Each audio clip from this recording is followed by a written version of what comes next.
What we do at Edge in previous years have been variations as part of the Shine Bright theme. While we certainly bring in those elements too this year, we really wanted to think about how to create a really interesting moment that is weatherproof, that is Instagrammable, that's exciting. And we met with our friends over at Museum of Ice Cream, which is how Pinkmas came to be. If you're familiar with their brand, they've done Pinkmas at their locations in the past. It's really popular. And I'm personally a fan of Pinkmas. My own house was Pinkmas themed last year. And so we wanted to have a little bit of fun. We wanted to lean into that holiday spirit, but make sure it was something that everybody could kind of celebrate with and really bring it into content as well as in-person experiences. So something that really spoke to both was important to us.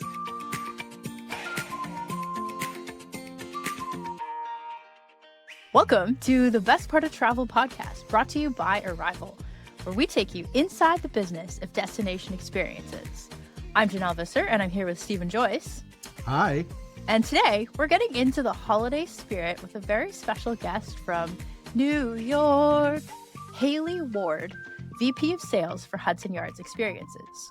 We'll talk everything from attraction trends and holiday promotions to the outlook for the new year to building a new attraction from the ground up, literally hard hat included. So, to kick things off, Stephen, since we're talking about holiday promotions, what is the funniest or cringiest or coolest holiday promotion or holiday themed experience you've seen?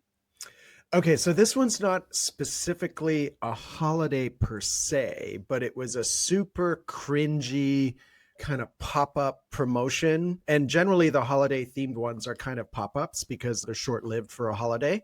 And this one, I don't know, some of the listeners / viewers may remember this from a bunch of months ago, but it was a Willy Wonka themed chocolate factory immersive experience that popped up in Dublin in Ireland. And it was so bad. It was just so badly done. They were charging 40 euros. I think it was 40 or 45 euros per person to get into this thing. And they ended up having to refund all of the tickets because the people complained. It was so bad. The people they hired to be the Oompa Loompas and to do the chocolate stuff it was just so badly done. You'll have to just Google Willy Wonka immersive experience in Dublin and you'll find it. It's terrible. It's so bad it's hilarious. Like it just ended up being memed across the internet. It was so good. It was so bad it was so good. So I would have to say that was probably the cringiest. So if you are an attraction or if you are an operator and you are looking to do a pop-up immersive experience for a holiday or a special event, I recommend you watch this video as a what not to do.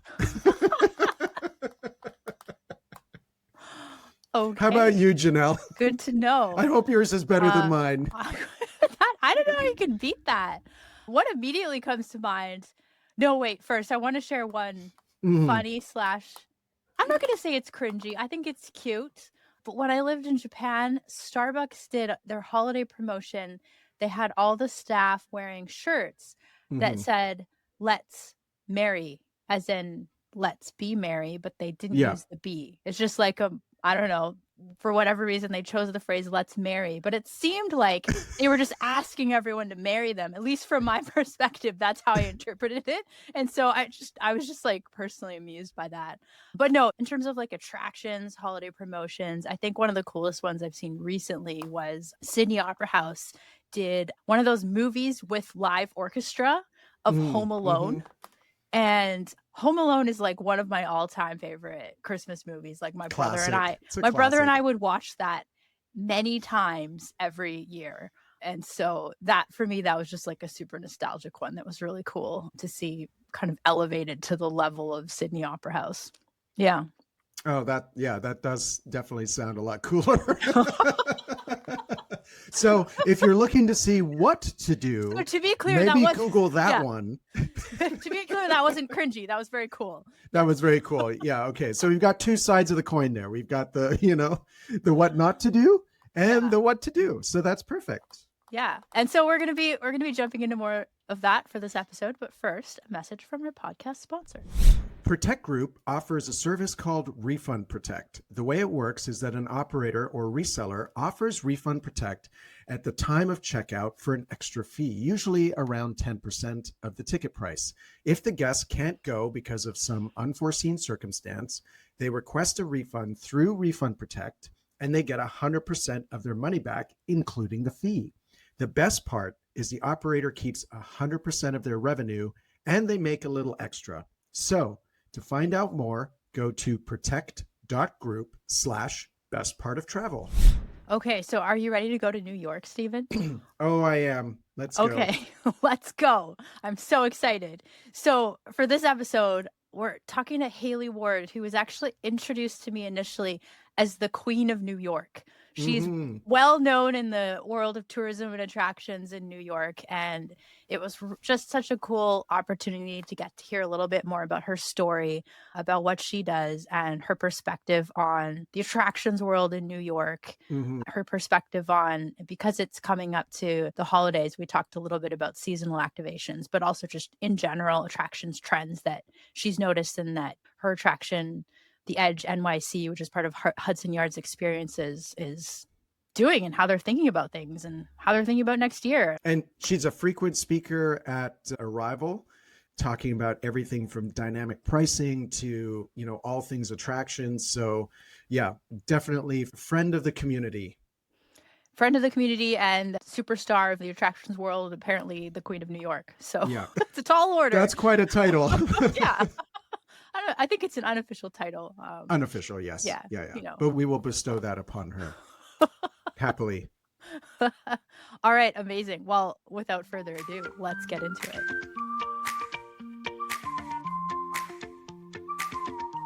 Haley, thank you so much for joining us. We are super excited to have you on here and to be talking about all things attractions and all things Hudson Yards Experiences, and to be doing it in the right season. I have my seasonal mug here. For those of you who are not on video, who are just listening, it's a Christmas market mug from Vancouver, and I have actual hot chocolate with marshmallows in it, just to set the scene, just to feel the right vibes. I certainly feel more holiday spirit in the room with us. I'm sorry I can't offer you one through the internet. One day we will have the technology. That's perfect. We have pink hot chocolate upstairs at Edge right now, so maybe I'll get one after the show. Pink hot chocolate. Explain that. So we're doing our seasonal activation with our partners over at Museum of Ice Cream, and it's called Pinkmas. So everything is pink. We have pink Christmas trees upstairs. There are giant pints of ice cream. There's a whole banana room, and we offer pink hot chocolate as an option on the experience. Wow, there's so much to unpack there. We definitely need to get into that, talking about seasonal activations. But first, let's start with you, Haley. Can you share a bit about your journey and what drew you to attractions in general, Hudson Yards Experiences in particular? I've heard you referred to as the Queen of New York in the tourism and attraction space. And so, how did you get to become the reigning Queen of New York? That's my question. Great question. Absolutely honored by whoever called me the Queen of New York. I hope to serve the people of New York City well. I believe they're called subjects. Yes. I'll reign amicably and peacefully here. So I got started in really the hospitality, tourism, and attractions industry about 15 years ago when I first moved to New York City, a little bit before that. But when I came to New York, I really kind of started to dip my toes into what this world meant. I started actually with Wicked the Musical, which is so timely right now. I'm thrilled to see it on the big screen. I worked for the Broadway show and I got started in group sales. So I originally joined their team as part of social media. This was before Instagram really was a thing. And I was on Twitter responding to people, as Glinda, as Alphaba. And I sat in with the groups team. So I actually made friends with them. They were like, you have that little something special that salespeople need where you can talk to a wall and make a friend, So I ended up joining the group sales team, and it was an amazing opportunity to really start learning about tourism in New York City and what really makes this city pump and run. And over the years, I was with Wicked for 4 years. I made some friends, at many attractions across the city, one of them being the Metropolitan Museum of Art. And so I went over there, and I really, though, truly the whole world opened for me, starting to work across, individual ticket sales, passes, groups, everything, and really how tourism is the backbone for so many attractions in the city. So kind of making the leap from like performing arts into the visual arts museum space. And I came to Hudson Yards in late 2018. It was just really still a construction site at that time. And I was curious about what they were doing. It was clear they were building a couple tourist attractions. Vessel, of course, is very visible. And then the deck up on Edge. At first, I thought it was somebody's very expensive penthouse apartment, and quickly found out, of course, they were building it as an observation deck. So I actually inquired with the Hudson Yards team about what their plans were for tourism, and got those conversations started pretty early, giving credit also to NYC Tourism and Conventions that were starting to talk about Hudson Yards and their attractions kind of early days, well ahead of their opening. So that's how all the dots connected. And I'm just about to celebrate 7 years on the Hudson Yards team here, which has been amazing. Seeing really it go from a construction site and like wearing my steel-toed boots to work every day for, a year until it was officially not construction, to the opening of Vessel in the neighborhood a year later than opening Edge, and the evolution of City Climb and how the whole neighborhood's really evolved since then has been really an amazing gift. So you literally helped build the attraction from the ground up, is what I'm hearing. Yes, I think I'm just short of certification with the construction team. We were giving hard hat tours and bringing people through, and it really was a construction site. My first office here is now a sunglasses hut. So we call it the Sunglass Hut office with love. That's amazing. So since you've been there since the beginning, what are some of the changes that you've seen over the years, and what are some of the biggest trends you're seeing in the space, in the attraction space today? I think the biggest change from those 7 years ago to now, when I first came on board, we were talking about doing time ticketing. And I was coming from the Met Museum, which was open ticketing, a pretty much unlimited capacity over there, to something that was really controlled by elevators. Our space is so large, but how many people can we actually move up and down is what we had to consider. And I remember early days, those conversations with tour operators about time ticketing, and it was, a little bit tricky to get people on board with that idea. And then, of course, COVID happened and everything accelerated in that sphere. And so many attractions, most attractions now are on time ticketing, regardless of their capacities. Yeah, definitely. Like COVID changed so much for attractions in terms of access. What trends are most influencing your strategy at Hudson Yards and Edge right now? So we're trying to think really a lot about how consumers are thinking about their travel activities. Like, how would I go to New York City? How would I think about things? So we're thinking about stuff like bundles and value for the dollars. It's no secret that everybody is thinking about the consumer index and how we choose to spend our money. So bringing in partners like Museum of Ice Cream, that's currently our activation partner, but we also do like pre-bundling of our tickets, or even internally within ourselves of adding Edge and Vessel together, how we can create more value for the consumer who might want to do both. Haley, I wanted to ask, because one of the things that has been sort of a reoccurring theme is things like VIP experiences and things like that. Is Edge doing anything around, or is Hudson Yards doing anything around VIP experiences? And how do you approach that sort of premium experience for people? Is there demand for that? Are people asking for it? And how are you catering to that? It's a great question. There's certainly demand for VIP experiences. And I think at different levels too, the really kind of a more attainable VIP, and then the like super ultra luxury, there's layers here of what we can service to people. Certainly it is something in demand. We actually just launched an incredible retail product. So we've collaborated with the shops and restaurants here at Hudson Yards to create a shopping, dining, and edge experience. It's one of our really great opportunities being a whole neighborhood. Certainly, I focus on the attractions piece of it, but we are able to really think about how to create these experiences. And again, thinking like the consumer, like when I go to Hudson Yards, right? Maybe edge is what gets me to choose to go there, but I'm going to shop, I'm going to dine. So, how can we elevate that experience? So we just launched it actually yesterday, where you can get a private shopping experience. There's gift cards, there's dining, and like champagne tasting, depending on your preferences as part of that. And includes our kind of VIP access to Edge, which is skip the line, direct to the elevator, and also on exit too. So it's a great experience. And then we work with a number of different partners to create special moments. We do group events. We call them group events. They're like corporate happy hours, things like that. We also sell those to just two people want to reserve a corner and, have some champagne. They certainly can do that too.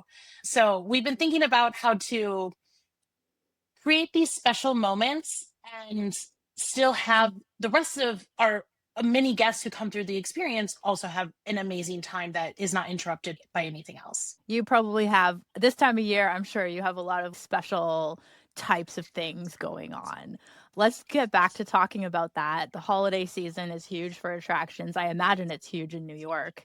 And so how do you approach planning for the holiday season? What makes this time of year unique, whether it's challenging unique or good unique? I don't know.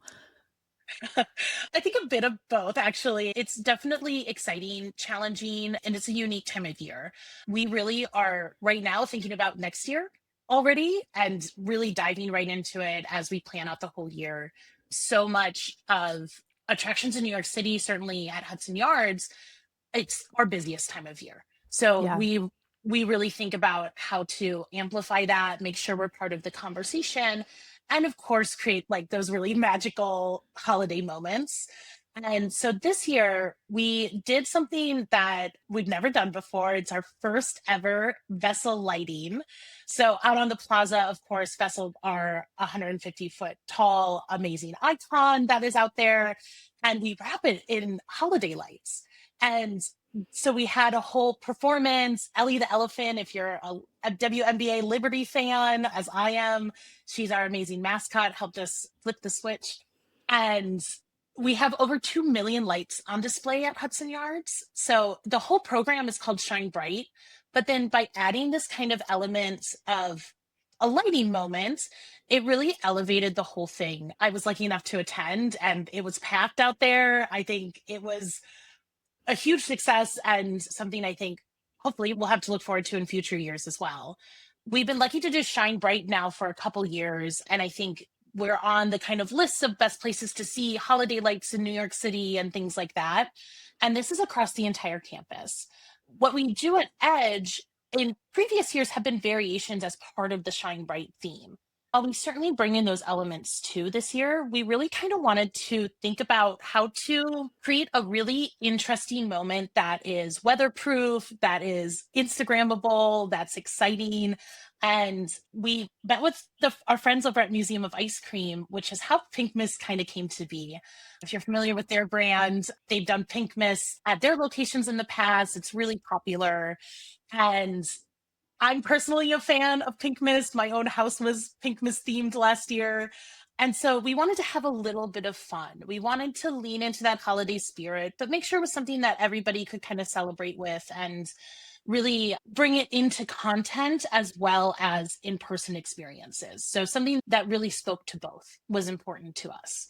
And so we ended up partnering together and we opened on last Friday was our press preview. And so it's been our first full week of Pinkmas this week, and it'll go on through January 5th. And it's really been really fun. They help us like think about things in kind of a different way. I'm sure vice versa. And It's one of our activations, and we do these year round, right? This year we started with curling at the top of the year, which turned out to be a huge hit. People really were looking for something to do January, February in the city, and doing that. We had a number of different activations throughout the year. This Halloween, we partnered with Fleur de Ville on the Garden of Shadows was our activation. But for Pinkmas, it really is like all over the space. Instead of being in a dedicated areas, it's really upstairs, from really you stepping into our footprint on level 4, where you get on the elevator, all the way up to level 100. You really feel the Pinkmas spirit throughout the space. And that, of course, extends into our F&B offerings too. So I mentioned the pink hot chocolate, which is very Instagrammable and very delicious. I've had a cup of it, and it has no caffeine in it, but I think I had a little sugar rush afterwards. And of course, we do have ice cream on offer as well, which the reports are over this last week, we've sold more ice cream than the rest of the year in the past week. So in November. November. That's Yeah, wild. that's amazing. Yeah. Yeah. So I think, people are definitely getting in the spirit and the ability to tie together that whole experience, right? It's not just the look and the experience of it, not just I'm going to take an awesome photo in the banana room. It's being able to touch it and feel it and drink it and take that kind of memory with you too. So you say that you're planning next year already, and Shine Bright's been happening for a couple of years now, it sounds. So you want that to be kind of a consistent event year to year. But how do you keep that fresh every year? What are you thinking about in advance for next year? I mean, you don't have to give away the theme, obviously, but just in terms of like, how do you keep it fresh so that both it's consistent, that people expect it and they expect the quality, but also something new and exciting that gets them coming back to Hudson Yards every year for that same experience? That's a really great question. I think we're lucky as part of the Hudson Yards neighborhood that we can have that tradition of Shine Bright and leaning into, that kind of event that repeats year on year. Of course, the shops and the restaurants have a number of different things they're doing as well to keep it fresh. But we think about then how can Edge complement what we're doing in the greater neighborhood, what can help drive the audience not only to our attraction but for everyone in Hudson Yards and vice versa. And so we are always thinking about the latest trends. We always want to meet our audience where they are, but also what really resonates with people and what their takeaway is, what their memory is. How do we touch people's hearts? And I think that's what creates a memorable and successful attraction for most people. And so oftentimes we are planning in advance. We might not select a theme or an idea until closer to the time to make sure it is relevant and radiant in every sense of the word. But we are thinking about now, what are the dates that make sense, right? Do we start at top of November, mid-November, end of November? Like, where do you sit in that world? How long does it run? And of course, budget planning and all that fun stuff that happens around it too. Right. Yeah. Do you use research, or do you use like trend research and stuff like that to kind of figure out what's hot or what's coming up and things like that? Or do you just follow social media and see what influencers are talking about? Or like, how much do people Yeah. hate pumpkin spice this year versus last year? Yeah. Yeah. It's like an ongoing thing. Yeah, I know. I mean, I'm not a big Yeah. pumpkin spice fan, but I mean, it's just crazy. Oh, I'm a big pumpkin spice fan. I'm that girl, like I'm going to lean in. I think yes is the answer to all of these things. We try to have our fingers on the pulse of just about everywhere. We do research periodically throughout the year through independent third parties that help us understand not only our audience, but what the trends are, what's going well, what could be better, like all of that stuff that, of course, our research can do on site. And then we're paying really close attention to what all the hot topics are. What are the big movies coming up? Like Wicked is everywhere this fall, right? And was last year, I think. Things like that are major cultural moments. Certainly as we look ahead to 26, things like the World Cup. We're hosting the final here in New York City. And we have a number of games in addition to the final that will be hosted here too. So we're thinking about things like that. And how does that play into our overall strategy? And that guide maybe what an activation looks like over the summer. And, big cultural moments like that are hard to miss. And I'll have to give a shout out to Sailforth too. All the tall ships are coming to New York City next year, which should be Ooh. spectacular to see from Edge. Yeah, Honestly, that's I'm surprised there's no Labubus involved. No Labubus yet, but I'll let you know, Stephen.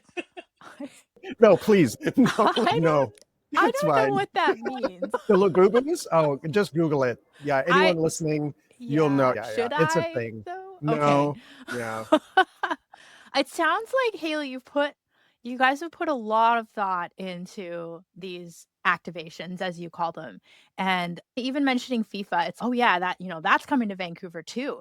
I've already seen things about it.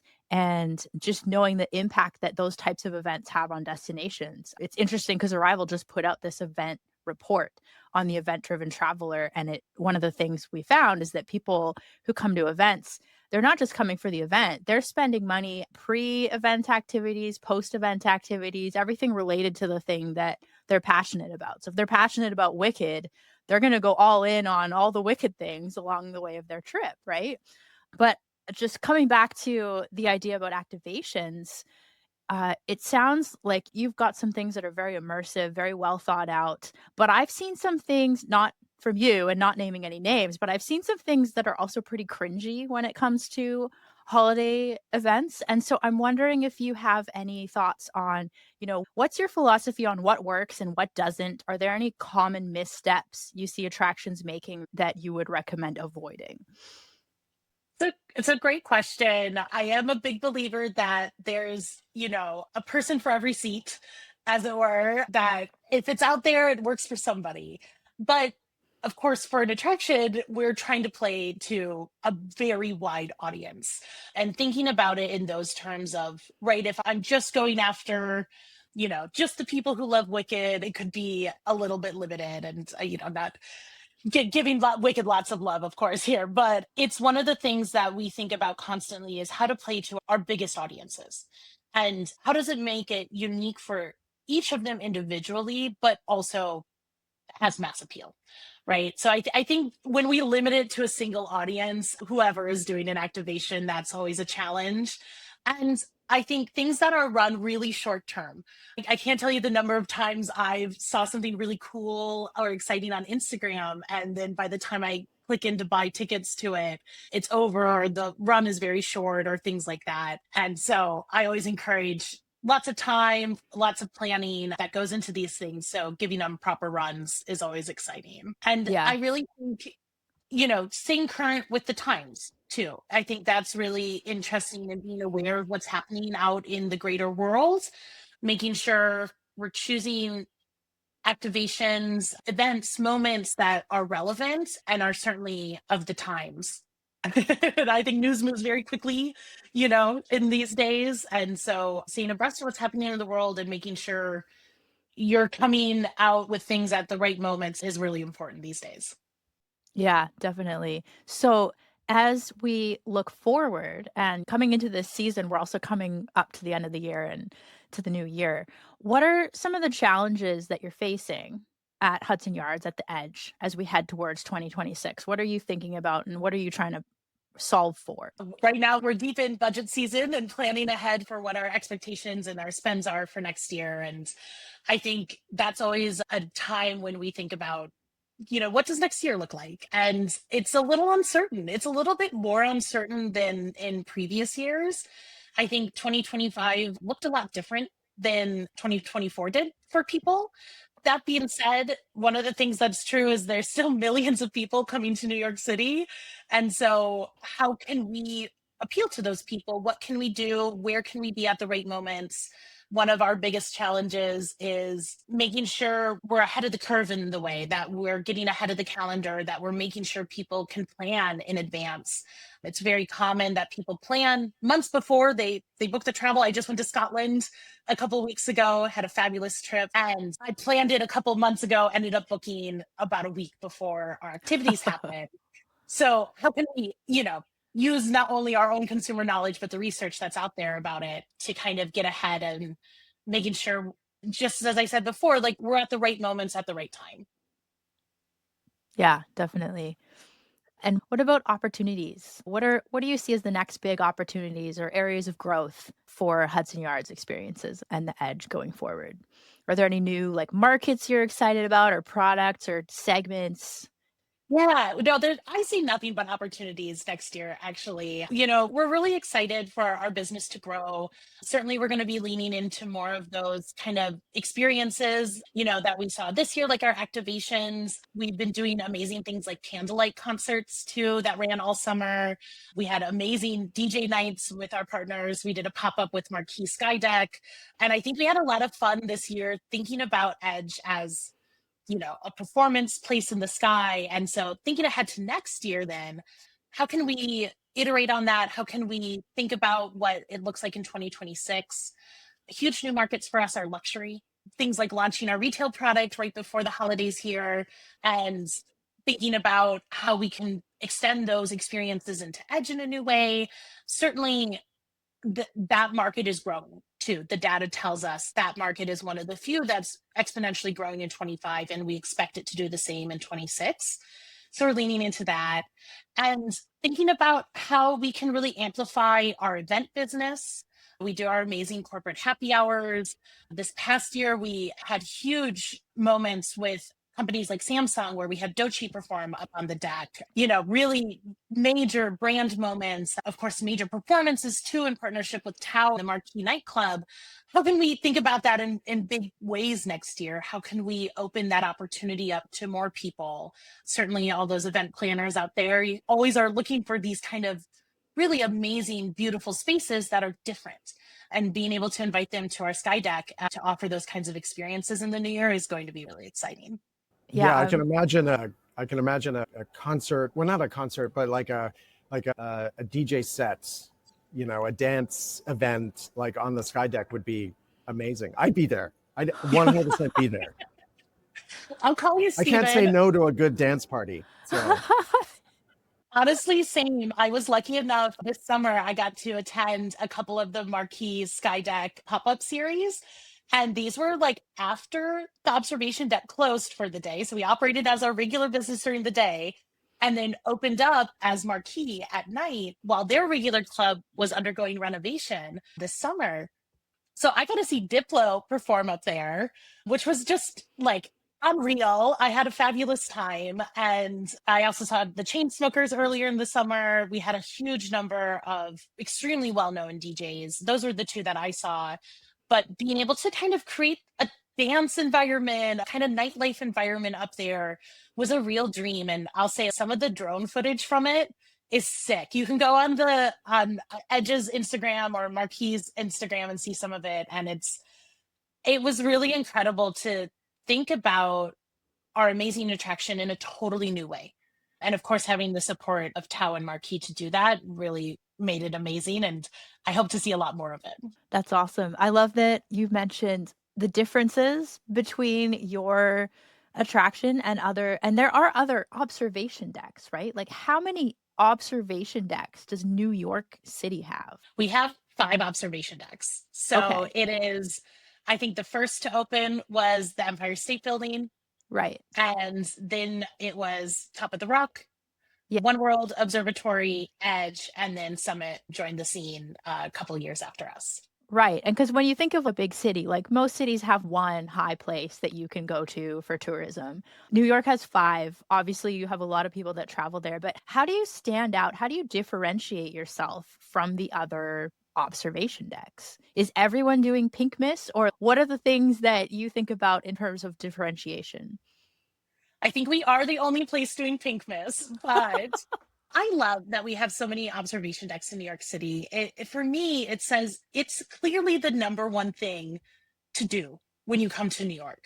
And so we have research that tells us, folks go to more than one too. Not only are there choice out there, but New York is so interesting from all the different angles.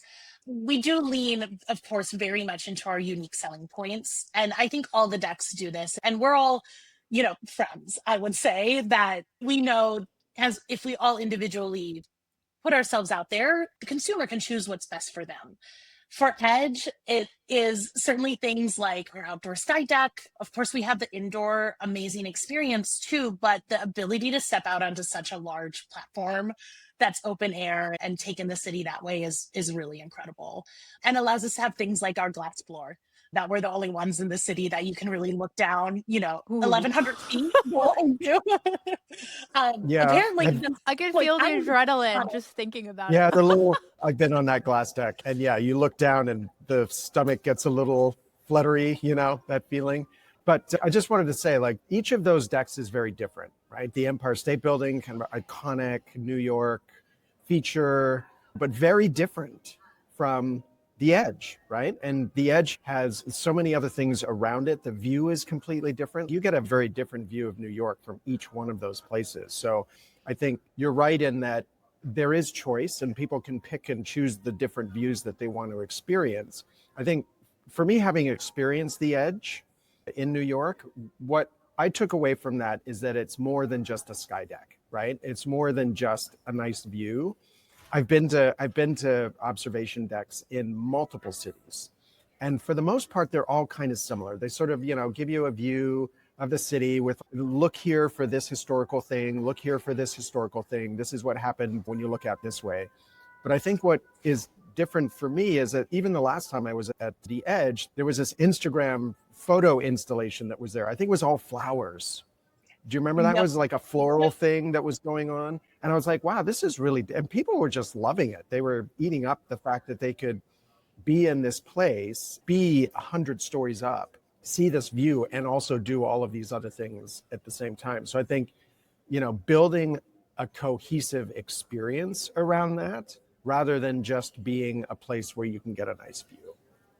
Yeah, absolutely. No, thank you so much for saying so. And that's how we try to And you think can about send it. me my commission check later. Yes. I'm just kidding. Yes. Um, no, I think it is thinking about that whole experience, right? Of if I'm coming here as a consumer, what does that look like? And bringing in, of course, the whole neighborhood. But then while you're here, right, that was Sky Bloom, one of my favorite activations too, Stephen. And what does it mean to activate every little space, every little moment, whether it's inside the elevator or outside on the sky deck, or when you're leaving and getting your photos? From when you step foot on Hudson Yards, we want you to feel like you're having an amazing experience. And I want that for all of New York City too, regardless of where they go. I still haven't been to New York. I really need to get on that. Oh, Janelle, you I gotta know. come. I It's the best know. city in the world.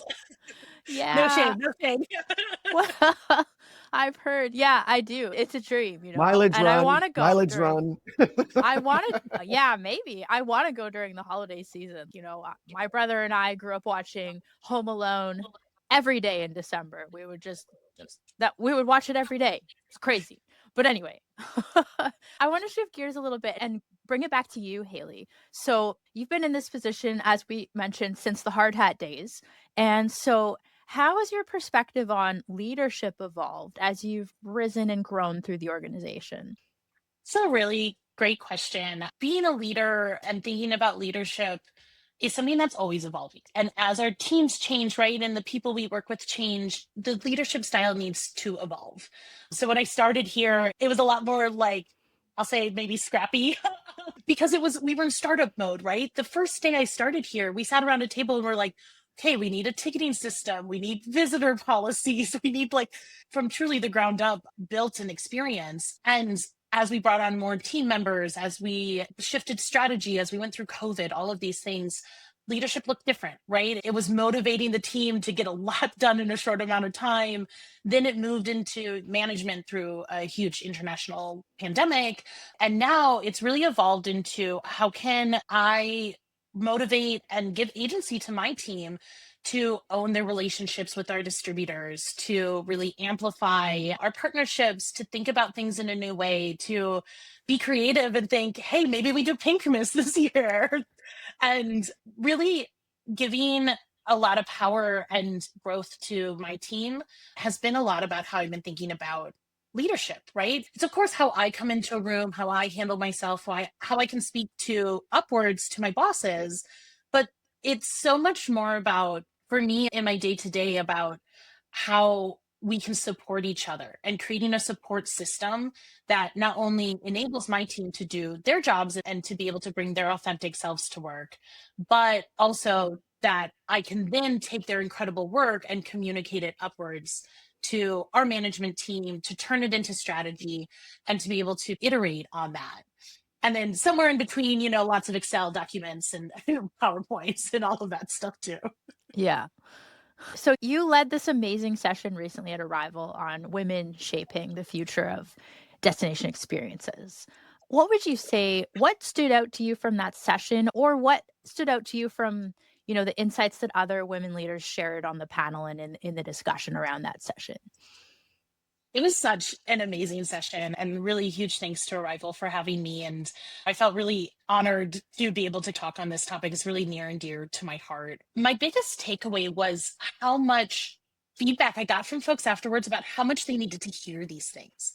I think Yeah. even when we know them, being able to have that discussion, hear from others in the room of, hey, I have this experience, I have that experience, opened up a dialogue that I don't think was necessarily happening in open doors before. I think, of course, we all have our confidants and the person behind me who's reading the email before I send it to the big boss, and all of those things exist, but being able to bring it out into the open and own it, that it's still very much a topic that we need to talk about. I think the most impactful moment was directly after, and one of the amazing interns Arrival had there came up to me, spoke about her experience even in college, what that means and how to think about bringing your sense of leadership to a room, that you don't need to have VP in your title or CEO in your title to be a leader, but being able to bring a presence that really shows, I'm at this table because I was invited, I'm smart, I know what I'm doing here, and being able to own it. And sometimes that also means saying, I don't know, let me figure that out, or let me go ask the right person, to get that answer.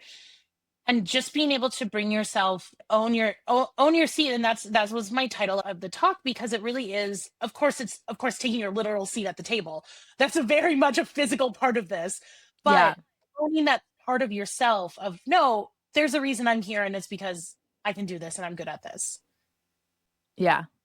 Yeah, thank you so much for sharing that. We've talked about, like, Stephen and I have talked about this a fair bit, not just from the gender front, but in general, like this sense of imposter syndrome and do I belong here? And it's incredible how many leaders I've spoken to and interviewed who are even at the VP and C levels who still have those feelings regardless of gender. It's incredible, but I appreciate the encouragement that you offer. And I guess for up and coming women or other underrepresented professionals in the tourism space, what advice would you offer?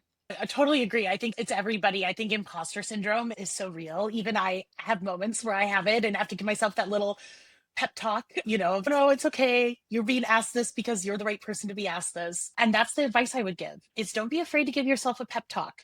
I think sometimes we only have that little voice in our head saying, like, how did you get put in charge? What are you doing here? But we also need that little voice that is the angel and devil on our shoulder, right? We might only hear the one side, but we need this other one too.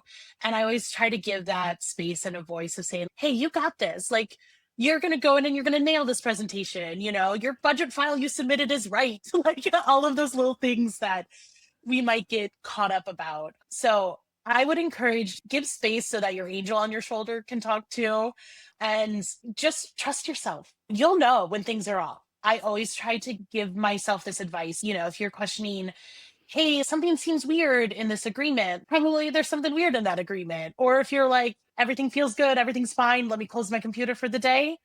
It's okay to close your computer and give yourself a break too. And that's my third piece of advice, is take your PTO. That's how tourism Yeah, I love thrives. that. I love that. One of the things that you said earlier really resonated with me, and that was, even when you're in a small team, you're just starting your career, there's always opportunities to step up and be a leader, right? Leadership isn't just something that the CEO and the VP levels do. Leadership happens at every level within an organization, even right at the bottom levels, right?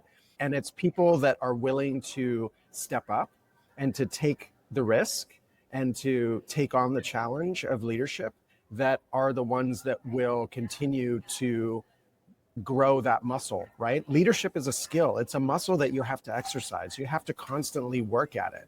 And so if you put yourself out there, and I think, like you said, use your voice, be that voice at the table, and allow yourself to take that risk and take those chances. Sometimes you'll fail, and that's okay. But sometimes the other times you will succeed, and that will reflect really well on you in your career as you move up in your career path. But you have to be willing to take those chances, and you have to be willing to have that imposter tell you're not good enough to do it, even though you know you are. And then you just have to be prepared to give yourself a lot of pep talks along the way, I guess. Yeah, exactly. I give myself a lot of pep talks and it works. Let me tell you, it works. I think you're so right. And it's about presence and testing and learning. This is, of course, a very popular phrase here in our industry, but don't be afraid to test and fail too. Like a lot of things are going to work, but there's going to be some that don't. And that's still a learning opportunity for you. As long as you look at it like that, it's never going to feel like failure. Yeah, absolutely. I love that.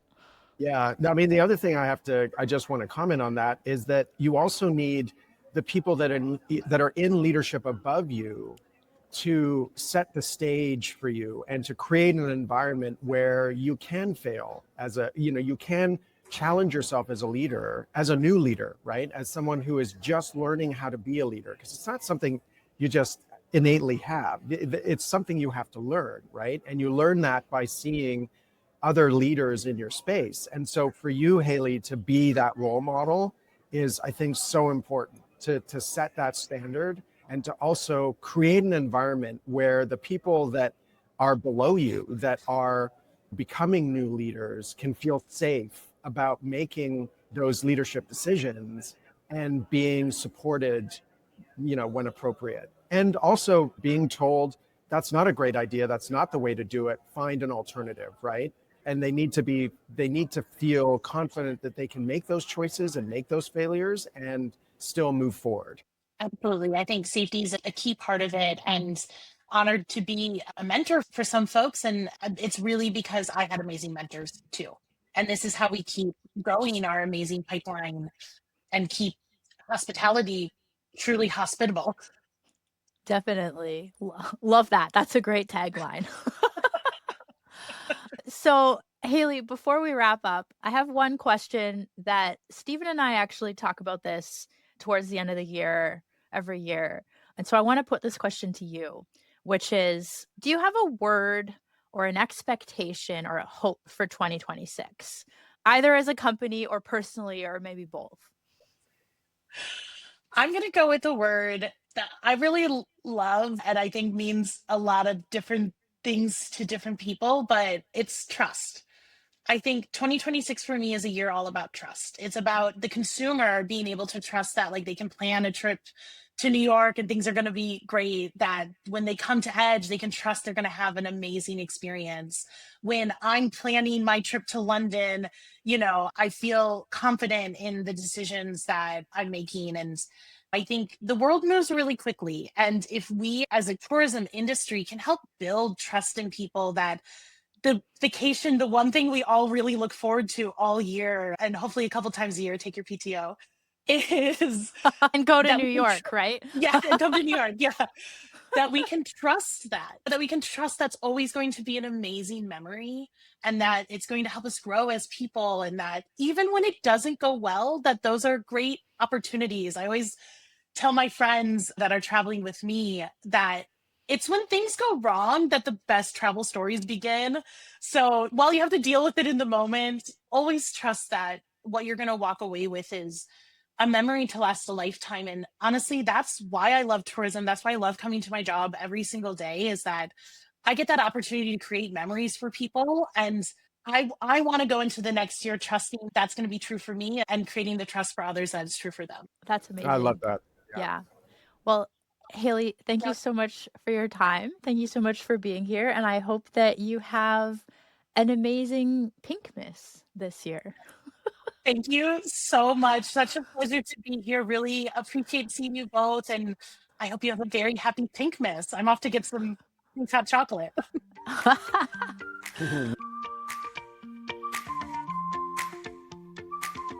That was such a fun conversation. I just love Haley. She's so great to talk to, and she has such an insightful perspective on so many things. I don't even really know where to start, but what jumped out to you? I think it was just how they think about doing these pop-up events in a space like the Edge, right? Yeah. I mean, when you think about it, what is the Edge? It's a lookout at the top of a very tall building, Yeah. right? Like, that's it. It's a space that, people go to look at the view. And probably the most iconic spot in New York one of the most iconic spots, obviously, is the Empire State Building. And it's kind of the same thing. But it's got this, it's got this iconic brand around it, the Empire State Building. So the Edge being a relatively new building and new lookout, they've had to build this brand from scratch. Mm-hmm. And in a very short amount of time, by doing these pop-up events and making the space more than just a lookout, they've been able to brand different. There's 5 lookout towers in New York. Exactly. It used to just be the Empire State Building, but now there's like you said, there's 5 of them now. So how do you compete with that? And I think part of that is doing what she has done with the Edge, and that is making it a destination, right? Not just a viewpoint, but a destination to go to where you can do something unique in New York. Yeah. Well, and I thought it was interesting, that differentiation piece. Like, okay, there's 5 observation decks. How do you differentiate? Are people going to go to more than one? And she said, yeah, people do go to more than one. And, thinking back to when I worked as a tour guide, at one point I led some tours to Seattle, and people would sometimes, people will complain about anything, but people would complain that the Space Needle, which is their observation tower, doesn't have a view of the Space Needle. When you take a picture from the Space Needle is not in your picture of the skyline. It was the most ridiculous thing, but it was like, okay, yeah, but there actually is room for more than one observation deck, because people want the picture of the iconic landmark. They don't just want to be on it. So they want both of those things. So I thought that was interesting, that idea that, there is room for more than one. But if you're not the most well-known one, or, you're not the first one, then you need to figure out how to differentiate yourself and how to stand out and maybe be the Pinkmas. Yeah, exactly. Yeah. Be that something different. I think it's a great example of how to differentiate yourself in the market, right? When you are up against these serious competitors, who have deep pockets, right? I mean, these are companies that are doing a ton of business and are well-funded, right? Costs a lot of money to build a building in New York, especially one with shopping center and other attractions associated with it. So, this isn't a startup food tour or walking tour. This is something very different. But the same applies to that startup walking tour or that startup food tour, is that if you are entering a market with a lot of very similar competitors, how do you differentiate yourself from them and do something unique and interesting that will attract customers? And I think that's the lesson to take away from and this. Keep people coming back. And keep them coming back. Because they're not just getting all new people. They're getting people coming back because they have a new thing. They've got a new seasonal activation or a new event. And you already know it's a cool place. And now you want to go back and be a part of whatever this new thing is, the ice cream collab or whatever. Exactly. Yeah. And that's about attracting locals too, right? Yeah. A lot of that is local traffic, not just people coming from out of town. Yeah. So, so that's also a really important thing to take away, is that, are there things that you can do to increase local customers, right? Not just folks traveling inbound, but other customers. Because we don't know, in 2026, is there going to be a change in terms of the travel numbers into New York as a result of changes to visa policies and things like that? We're already seeing in the US travel decreased across the board. Is that impacting New York? We don't really know that yet. A lot of people are saying that it is. Some people are saying that it's not.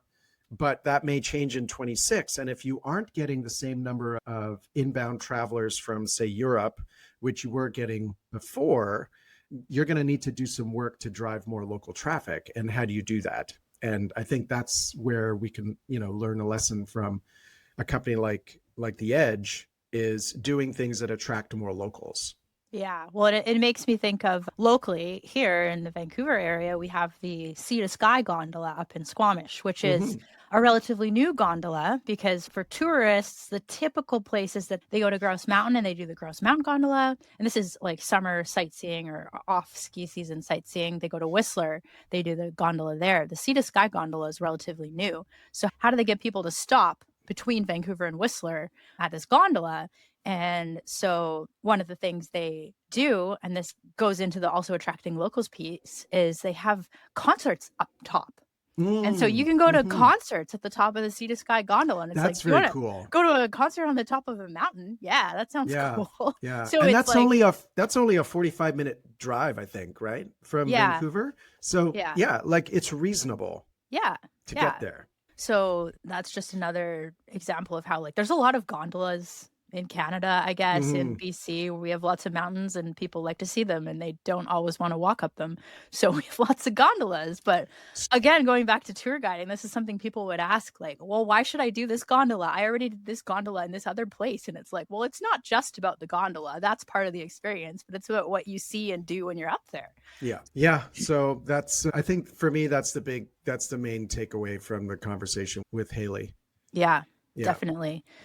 Yeah, that's a big one. And I always we get so many great people on this show. I always love asking them the leadership question, you know, because there's so many great perspectives on it. And Haley gave such a great presentation at the last Arrival, specifically on women in leadership in the travel sector. And, you know, her story that she shared with us, she literally helped build the Edge from the ground up. She was wearing a hard hat when she started her job, walking around trying to help figure out like, what do we make of this? And so, you know, just hearing her story of how she's risen to her current position, but also, you know, her advice for other people, other emerging leaders, aspiring leaders, and particularly women in leadership, that, you know, it's okay to just give yourself a pep talk.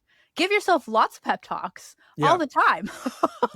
Like, give yourself pep talks and don't be afraid to speak up and take charge, right? Like show that you're willing to do it. That's a big part of it, is just having the confidence to be able to stand up and say, yes, I will do that, right? Yeah. Or if they're looking for someone, you know, someone to step forward, like be that person that steps forward.